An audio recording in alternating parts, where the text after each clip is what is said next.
We're good. This is a Okay. minute 59. Yeah. Okay, so we are live. Yeah. Hello, everyone, and welcome to another interesting episode of Let's Talk with Chiso. And I'm so excited because, as you can see, we have a scintillating guest in our midst. And say, I'm so happy to have you here. Welcome. Thank you. So, for the benefit of our viewers, our wonderful guest is she's a founder, she's a coach, she's the learning strategist for Evergreen Industry. Sorry, Evergreen Advisory. And he pronounced this thing for me. They asked me, but for some reason, I don't know. I'm not guessing it. You're close. You're very close. You're very I'm close to it. sorry, So it's guys. I know you yeah, said it was something that sounded like evergreen, but this is yeah. like I a think tush way of saying it. It's a privilege to have you around. You have so much wealth of knowledge, and I know that you have so much to to share with us. So it's a privilege to welcome you, Mrs. Eseohe Kanu, to this live session. Welcome, ma'am. thank you very much. Thank you. It's my pleasure to be here. It's my pleasure. Thank you.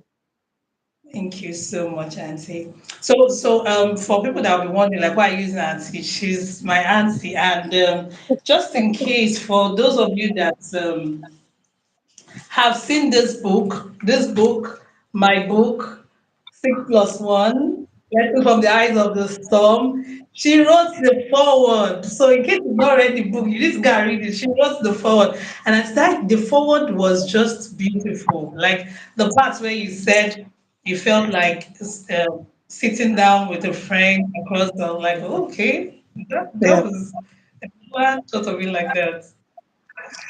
it was a very interesting read. And that's how it felt. It felt like sitting in the front seat and just having a view of what you went through and how you handled the different situations as they came along.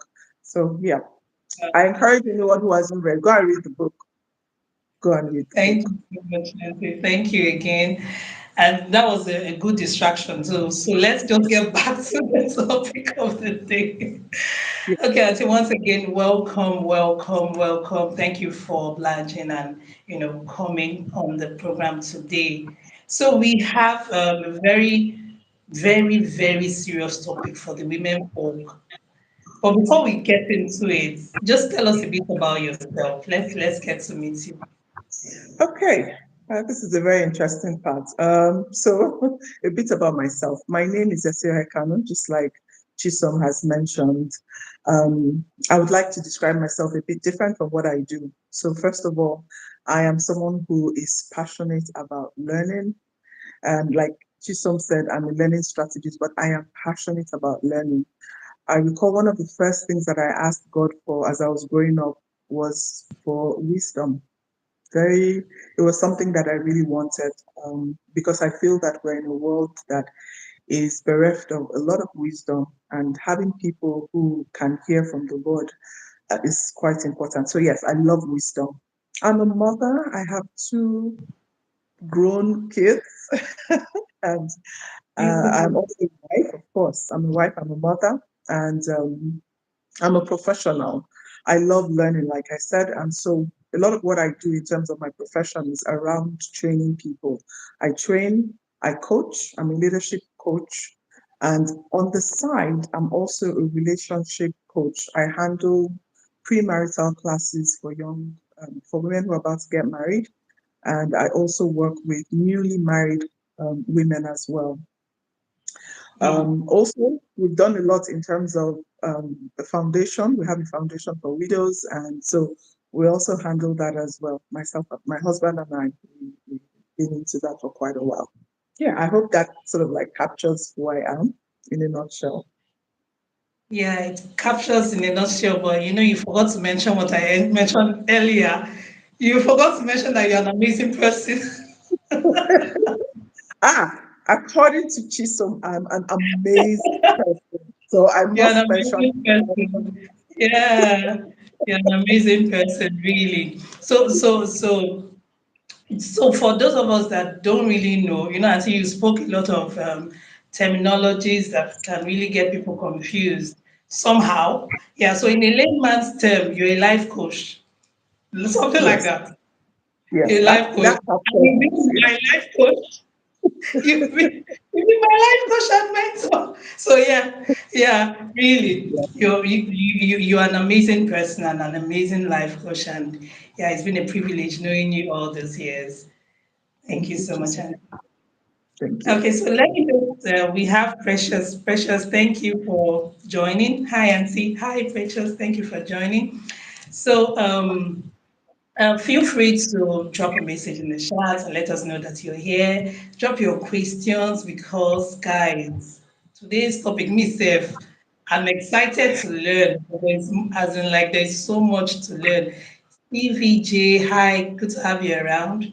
So, and see, the topic we're talking about today is navigating purpose, paychecks, parenting, and marriage for the modern woman. Now, this is a lot of jargon in one sentence. Like one of it alone is a handful.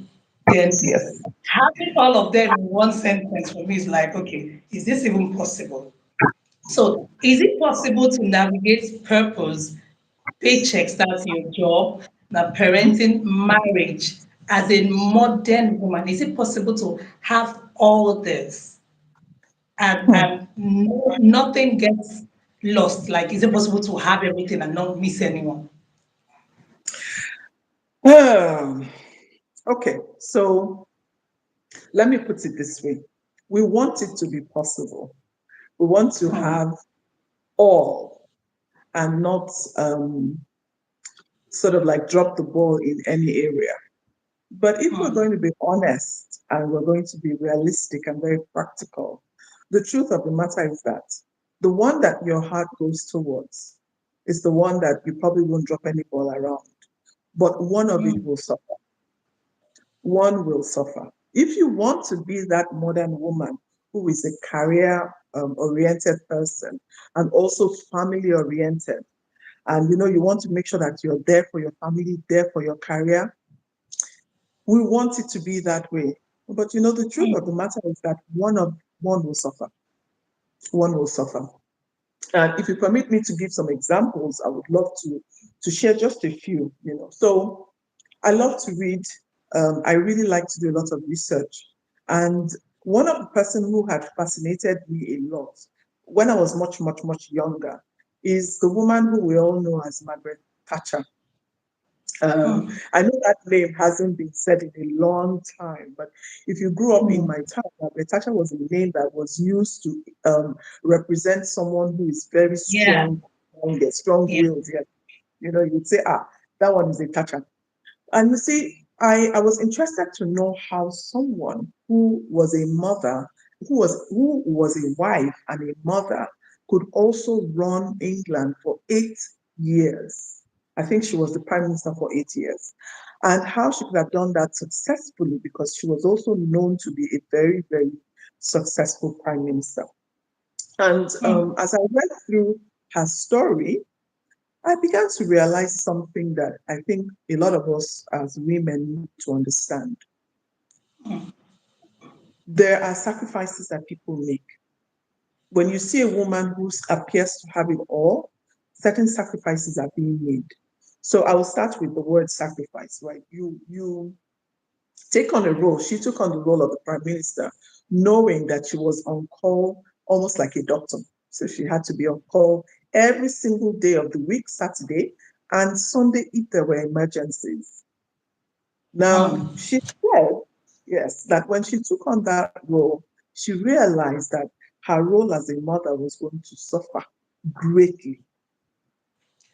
So, when we take on roles like that, we need to understand that something will have to give.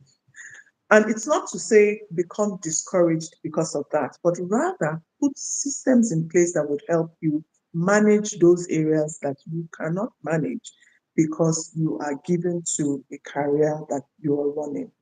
And of course, for a lot of women, that's a conversation that you need to be having with your spouse.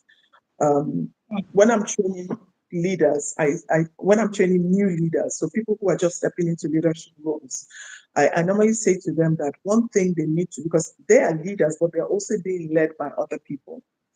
And Yeah.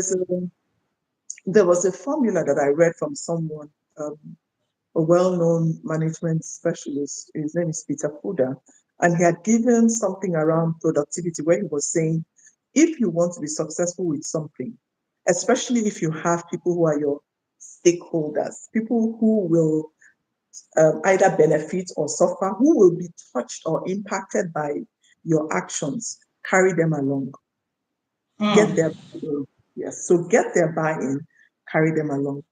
Your spouse is the first person who you need to get buy-in from. A lot of women who have said that, who are successful, a lot of women who are successful today and still have their family relationship going well. The first thing that, if you ask them, they will tell you that one of the first things is that they had to get their husband's buy-in. So get your Mm. spouse's buy-in. Because on those days when you need to be running off to the office on Saturday evening or Sunday morning, he needs to be in. Exactly.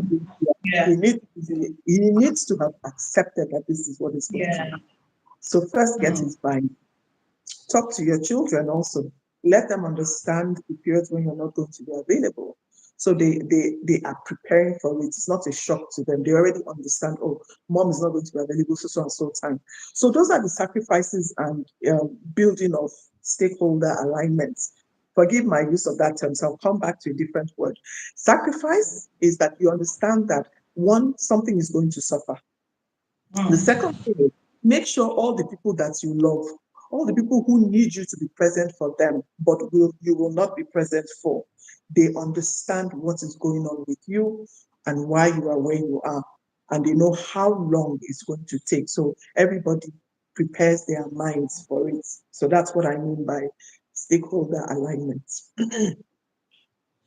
Okay. So this is actually, yeah, this was actually a lot for an intro. It feels like if several times I felt like I would just intercept. I was like, no, let me not break the line of your thoughts. I feel like so I was just taking notes. So I hope I'll get to, um, probably take a look at them at some point because my paper is full. I Yeah. have plenty of questions because, take for instance, when you were talking, you said something will suffer. And the part where you said, the things that you kind of like, you tend to, the thing that your heart kind of has more interest in, you tend to tilt more to it. Yes. Now, I'm trying to like put this to like to suppose them. Now, take for instance, I love my kids, and take for instance, as a married woman, I love my husband and I love my kids, but I also need the money.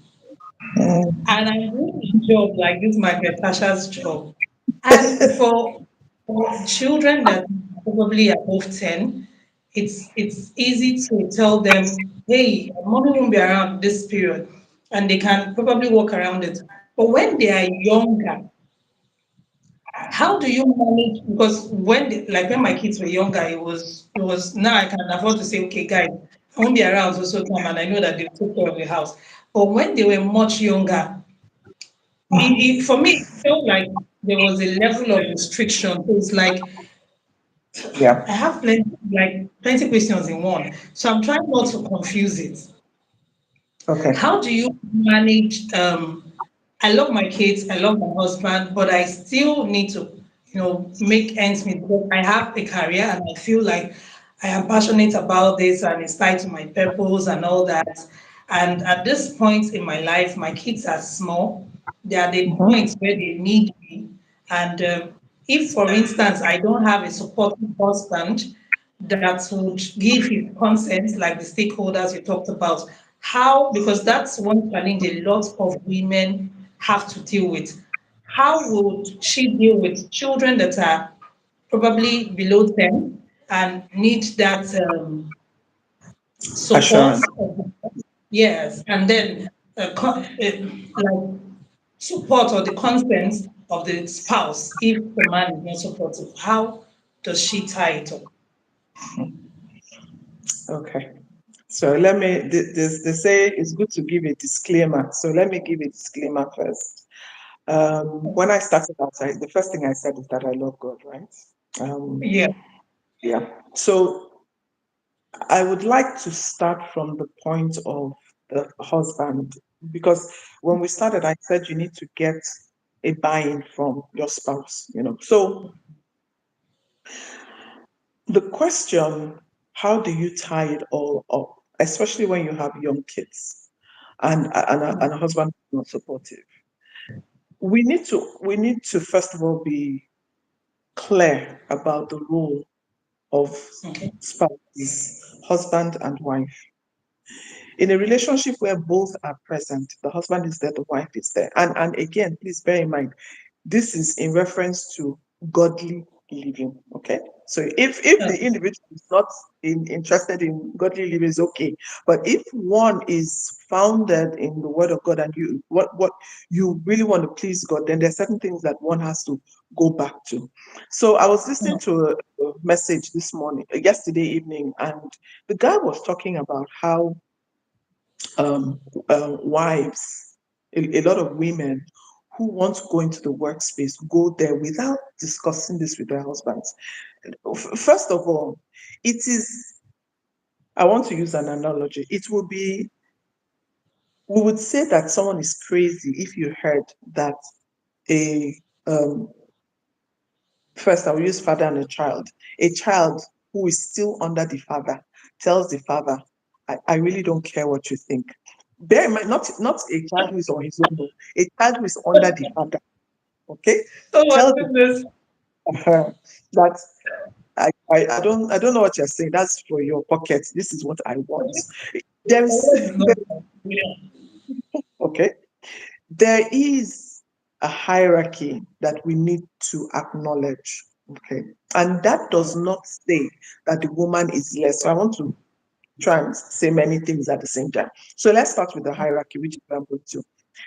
According to the word of God, the hierarchy states that the man is the head of the woman. First, God is the head of the man is the head of the woman, and then you have children following.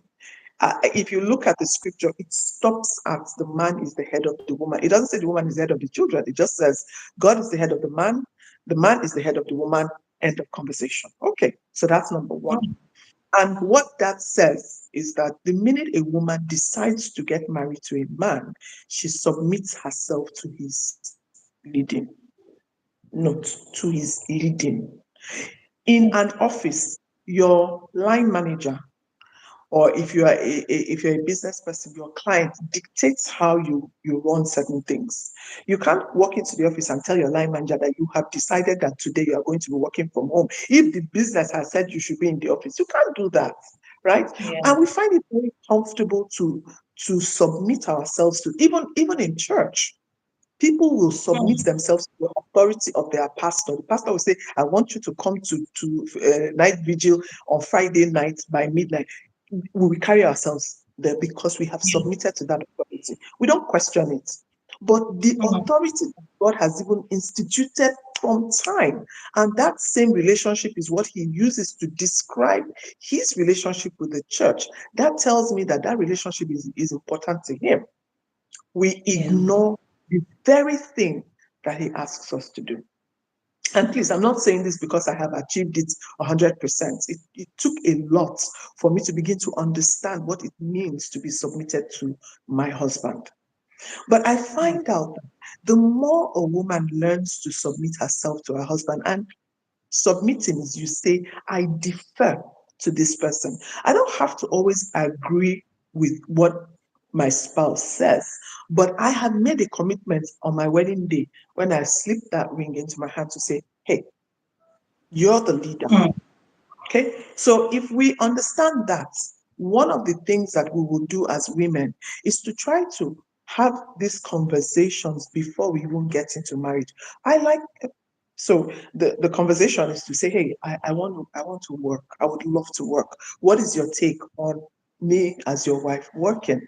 There are a lot of men who are very happy for their wives to work, but the challenge is that the minute the woman starts to, or if she continues to or starts to after they get married, they seem to take on, they ignore the husband's concerns and are more interested in the concerns of the workplace. And that's the thing that I think a lot of men to be uncomfortable. And that's when you begin to see them say, women begin to say, oh, my husband is not supportive. It's because of the way you have presented work. There is no relationship that I know where any man alive would prefer his wife's work to hold preeminence over their home. That's not to say that they don't want their wives to be successful and do well, but they expect that in all of it, they, that's the family, should be the first. That's not to say that take for instance a woman who is a doctor. When a man is marrying a doctor, he knows she's going to be on call. But he would like to know that whatever the case is, her priority is the home. And that means where she has to choose, she will choose the home over work. But a lot of women choose work over home. And that's why men begin to appear unsupportive. So if we start tackling those challenges from the root cause, not just looking at the symptoms, with the symptoms that my husband says, oh, I'm no longer, he's not even interested in what I do. But how have you presented your work? Is your work more important to you than your family? That is where the challenge comes in. Now, like I said, it is not saying that the woman shanks her um, desires and her ambition. It is saying to put it into perspective. Yeah. And if those conversations are had earlier on, or even while things are going on, so for example, I want to take on a new role and I have a conversation with my husband and I say, hey, there's a new role that I'm seeing, I really like it. These are these are the challenges that might come up from it. Are we going to be able to handle it? And I know you talked about money, I'm coming there, so please just bear with me. That conversation eases the tension because it shows you are interested in what he has to say. Okay. Now, money. Hmm. Yes, the economy is not smiling at a lot of people. It's not.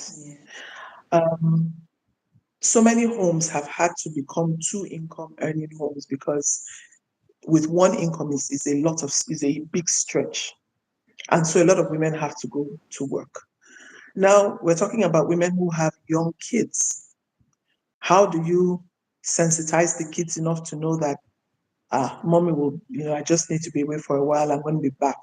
You might not be able to talk to a 2 year old, but your actions speak. If when you come back from work, so many women are too tired to have a conversation with their children because they are stressed. And that is where the challenge comes in. Are we able to quickly calm ourselves down? So, like, you come in rather than coming in straight to the house, stand outside for a couple of minutes to clear your head and prepare yourself to meet those kids because they don't know that you're going to work. And the honest, when you come, they will jump on you. Mommy is back. Hey, mommy. Da, da, da, da, da. I remember when I had my first daughter, and I would come back from work. And as soon as I come back and drop my bag, she was about a year and a half, too, and she was still breastfeeding. But she was walking and she could say some words. She would just help me remove my bag from my body. And I'd sit on my leg and adjust herself and go to my breast and start sucking.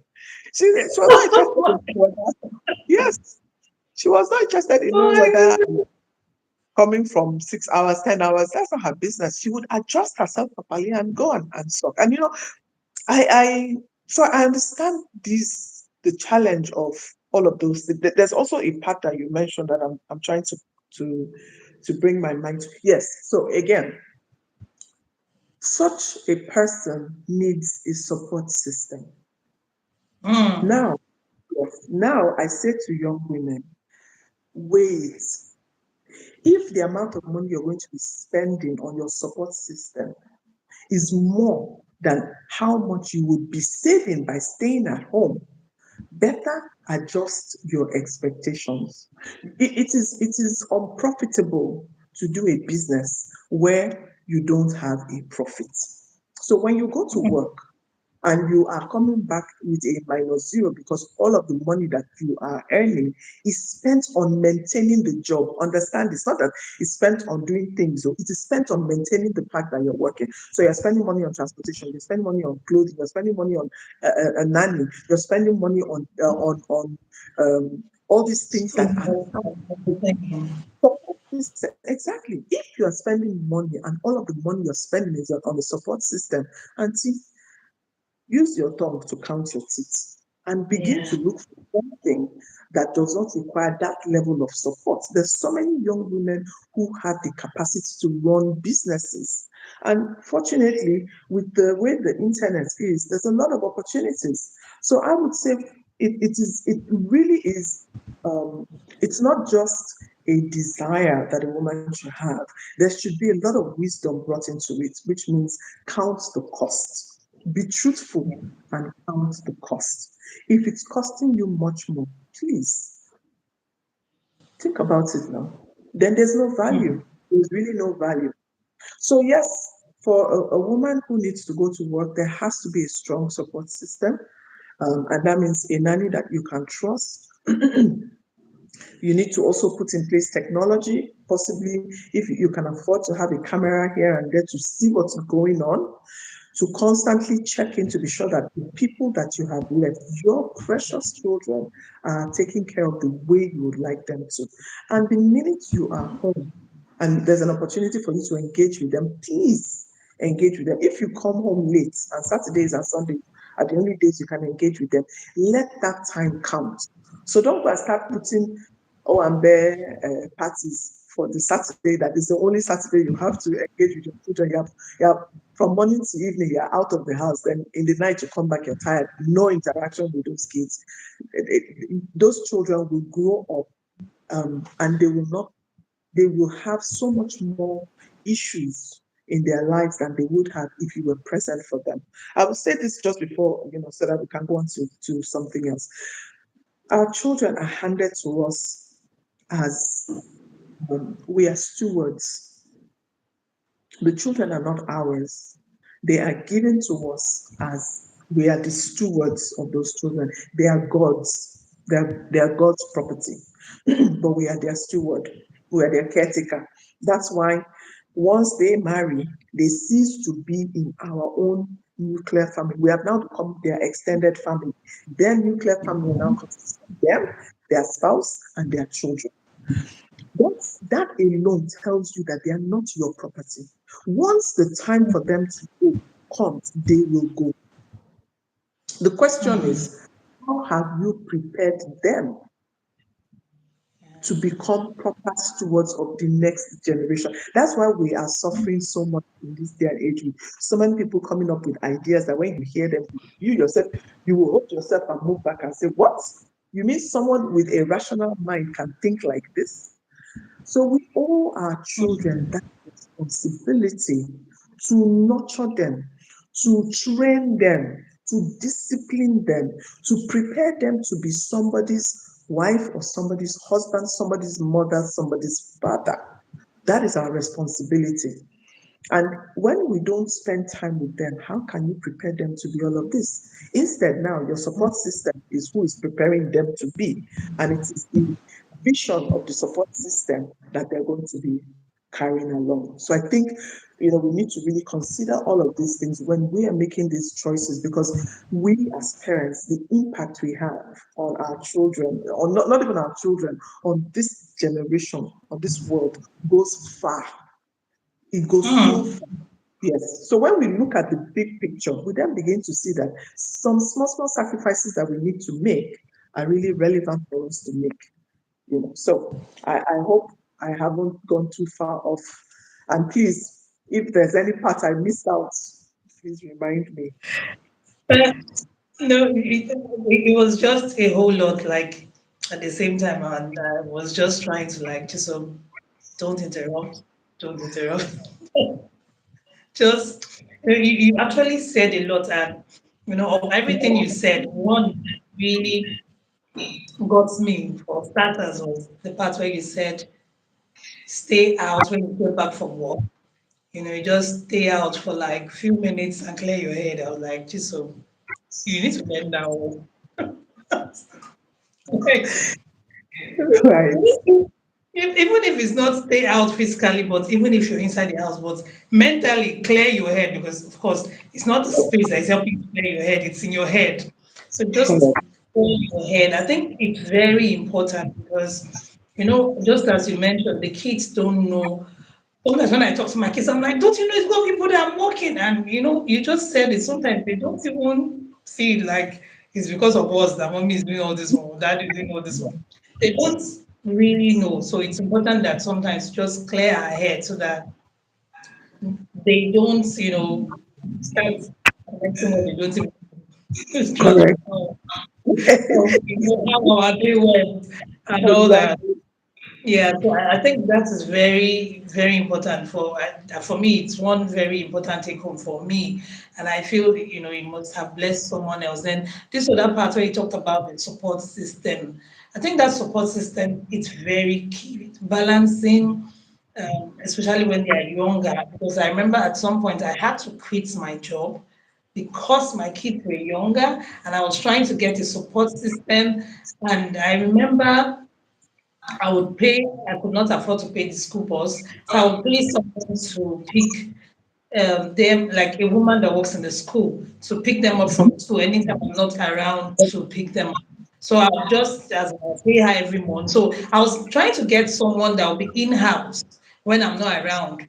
And then Mm-hmm. the woman said to me, she said, your kids are good children. Don't bring somebody that will spoil them.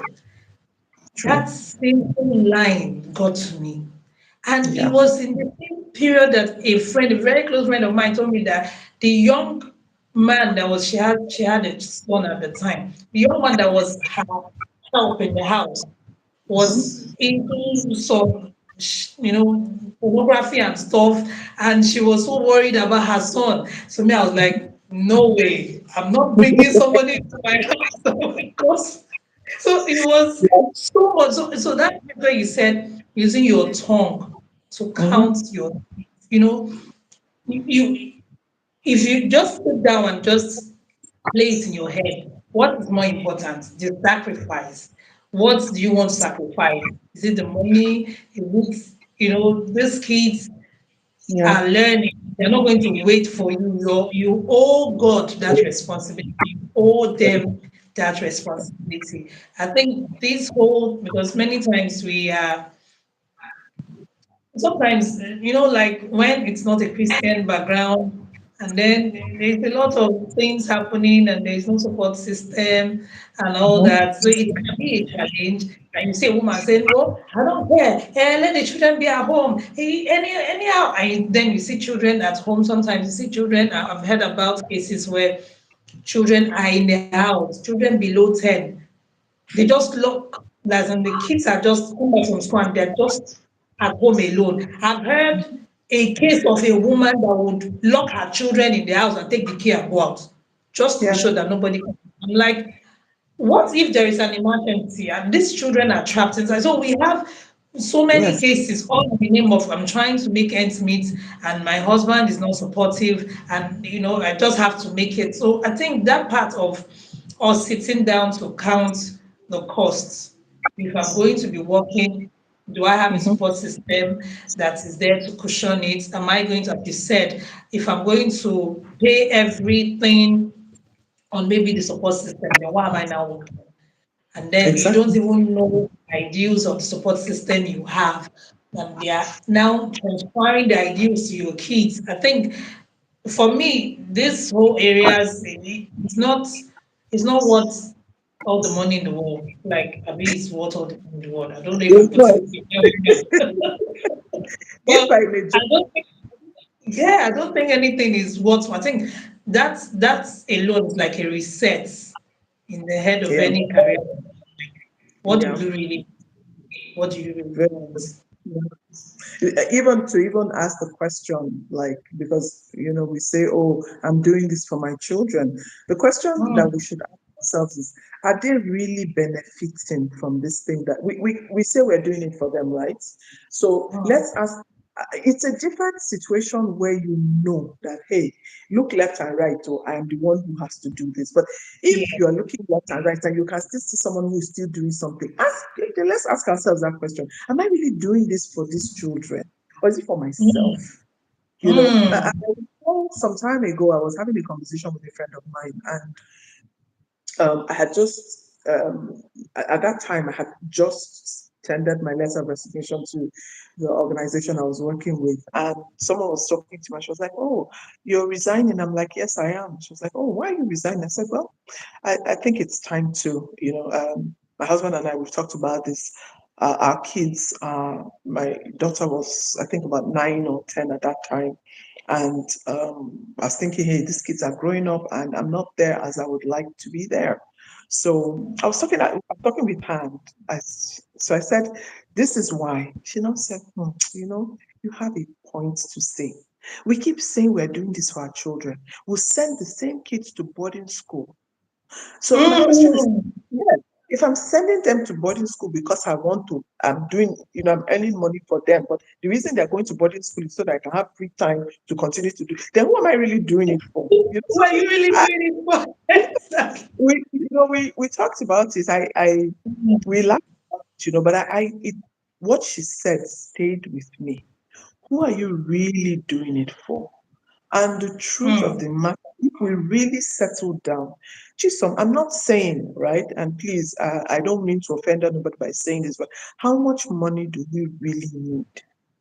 I ask Mm. myself, if I'm not working, I don't need so many clothes because I'm not going anywhere. I don't need Yeah. too many.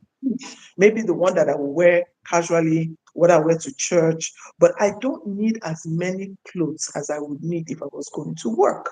I would not Yeah. need to be sending my kids to boarding school if I am available to take care of them the way I Yeah. should, except I have maybe my spouse.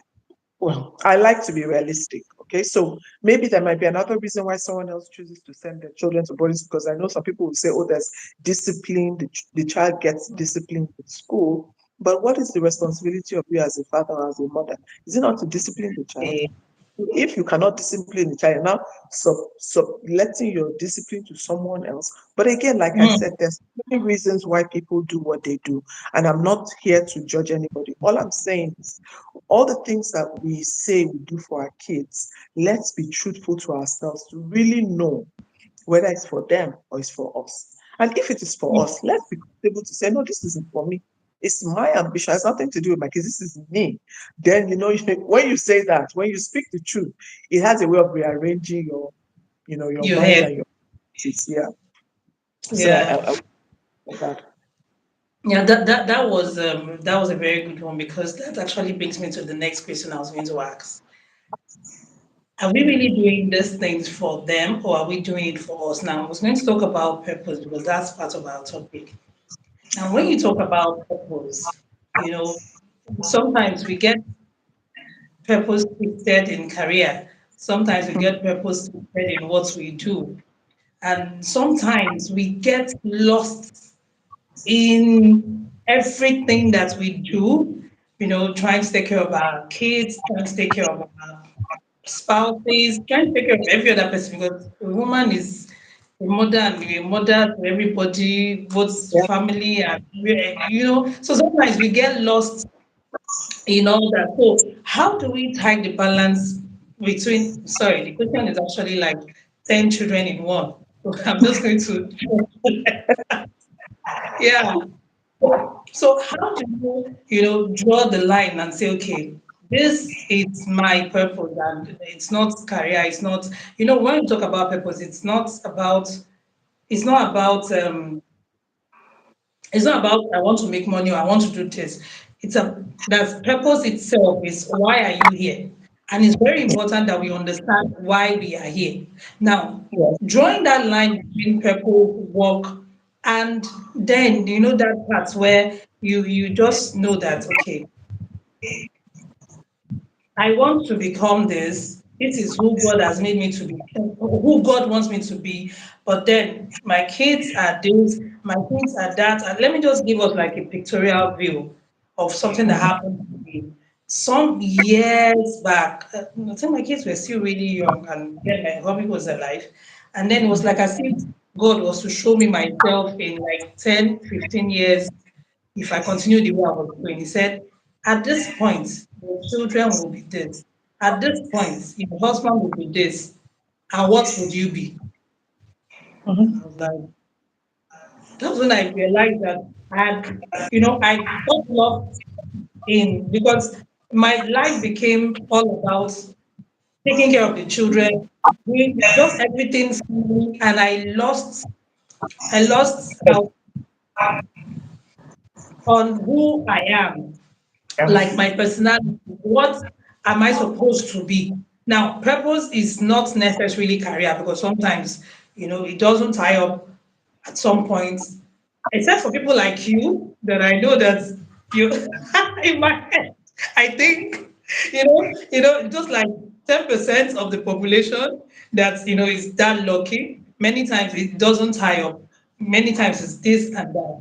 So how do you balance this out? Like living out that purpose, not career if they don't tie up. That's one. Two, I always tell people that before you get married, it's good to find yourself.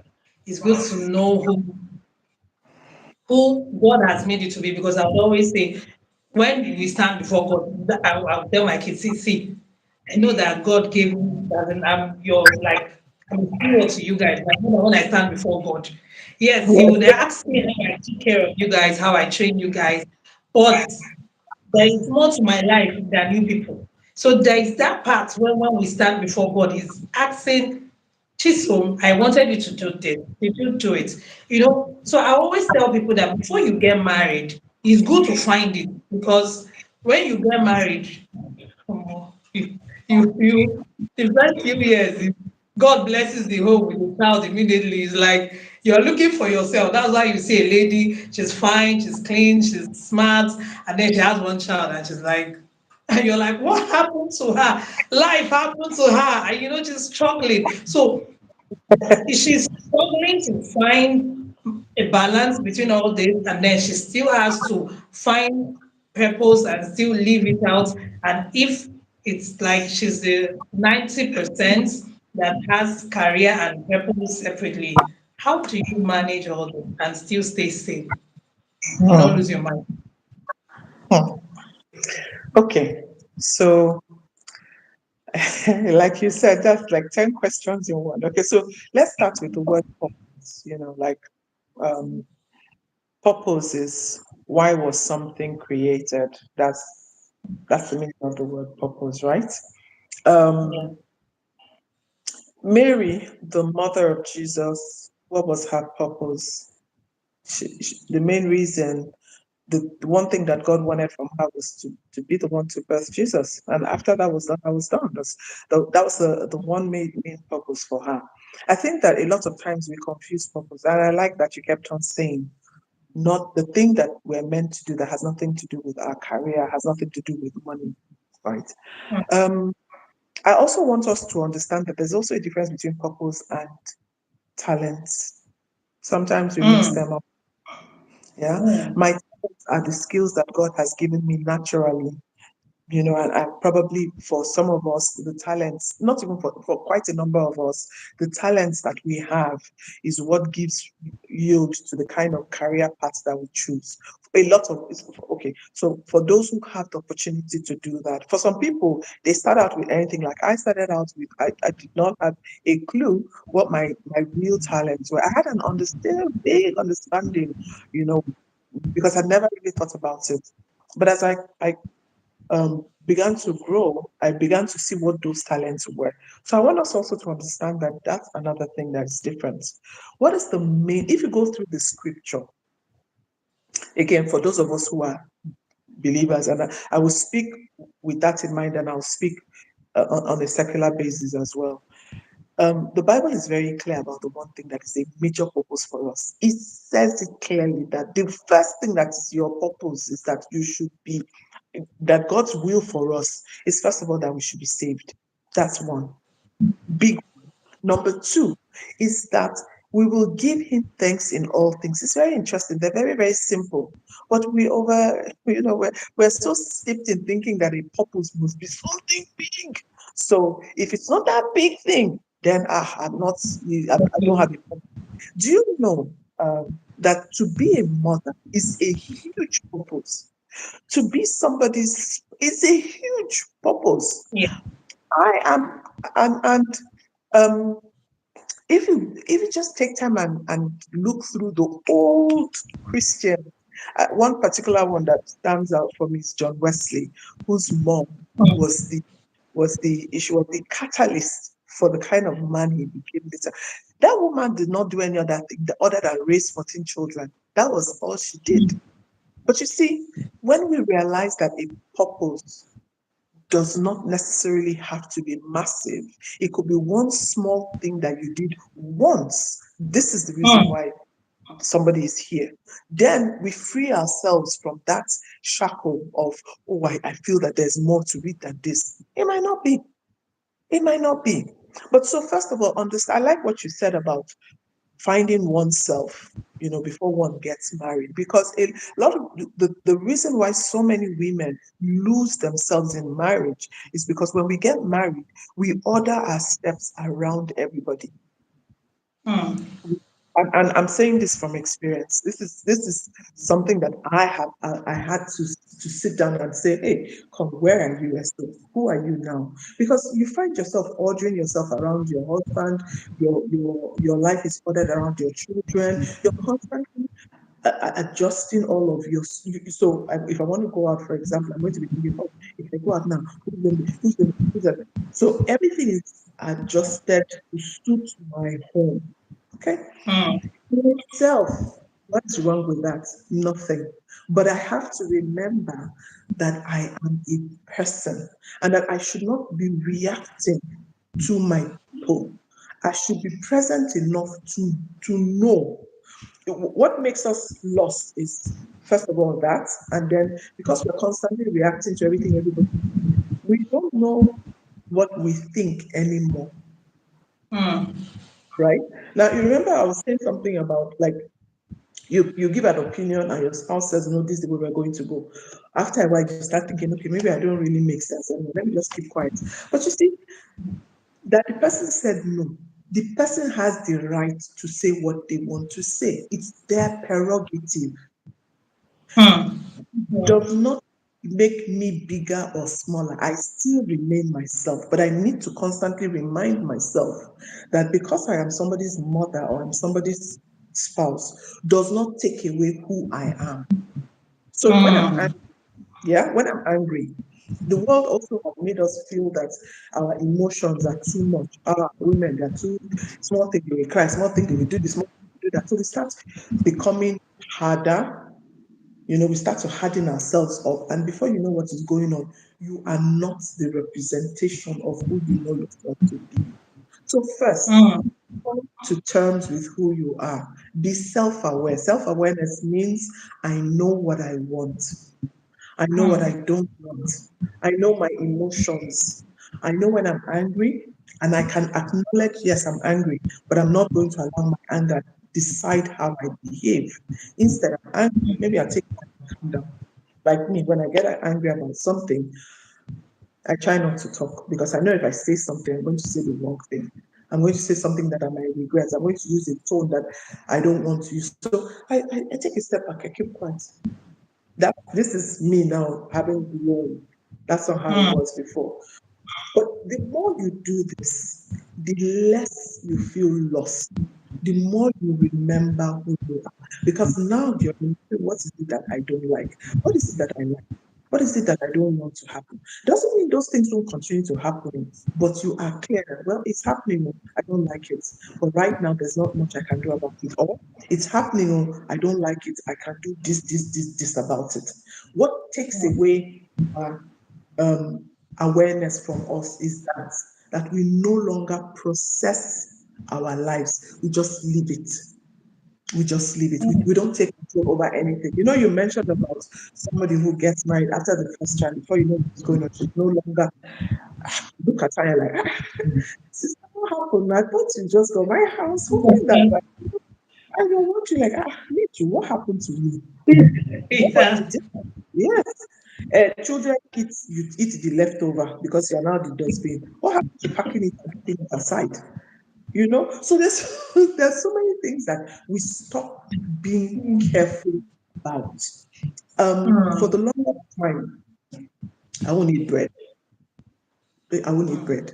But now I'm eating bread a lot because people around me enjoy bread, right? At least over time. But you can also say to yourself, I don't like this thing. Let me, and other people can enjoy, but I don't have to. I'm not going to stop them from enjoying it. So my point is, because I'm trying to really pack a lot into answering the question. It's a huge question because what happens is we become less self-aware. We allow every other thing to have control over us, and we relinquish that control to everything. We stop having routines and systems that are particular to us. We start allowing other people's own routine to become our own routine, right? So my take on that particular area is for us to begin to get hold of us, we need to get hold of the things that make us human beings, our emotions, our likes and our dislikes, our strengths and our weaknesses, and understanding that this thing called purpose does not necessarily have to be a massive thing. It can be a small thing. It can be something that is even inconsequential to somebody else. Mary, being the mother of Jesus, the only reason why it is consequential to us right now is because we know who Jesus is. But at that time, anybody who was looking at her life would be like, what's this one? She's just a mother. So let us also understand that just even that thing of being a mother alone can be the major purpose for us. And if God actually has a specific thing He wants you to do, God is not unkind. He will let you know. As we continue to ask His opinion, He will tell us what that purpose is. Then also, I'm summarizing what I said. Remember, there's a difference between purpose and talents. For so many of us, we confuse our talents with our purpose. And our talents can be used in multiple places. Like you said, my talent is engagement. I engage. But I see that I can engage in so many ways as a trainer, as a coach, as a mentor. There's so many ways to engage. And I can utilize those different spaces to showcase this talent that God has given to me. So I hope,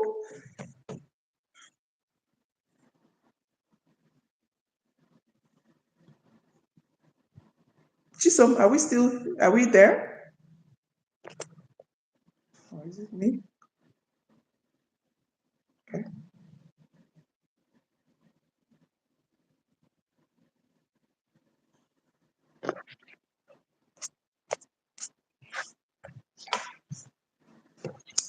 Okay, so I'm not sure if it's my connection or if Chisom is still on.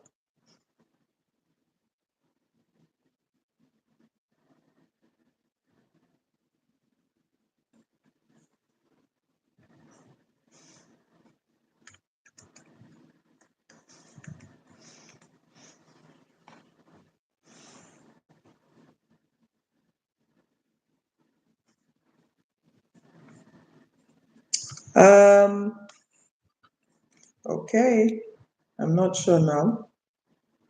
Oh, I think I'm the one now.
you can hear me, please just put in the chat box that you can hear me, or just send me a heart to show me that you can still hear me, that I'm still live.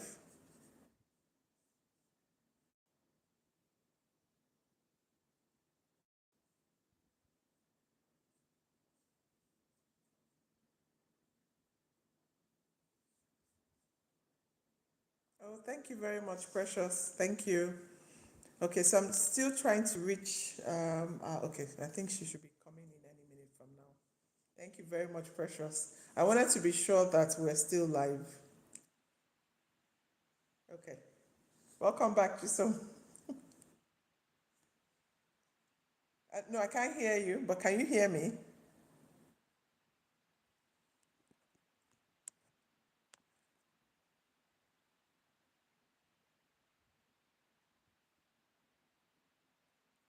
I can't hear you, Chisom, but I can see you.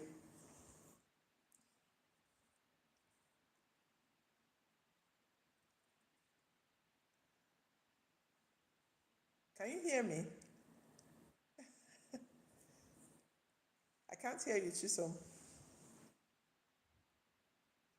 Okay. Chisom, can you hear me?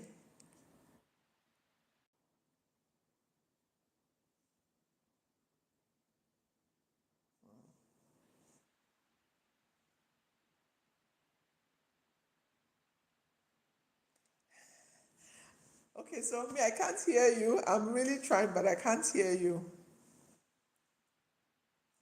Can you chat? I can, because I can still see your WhatsApp.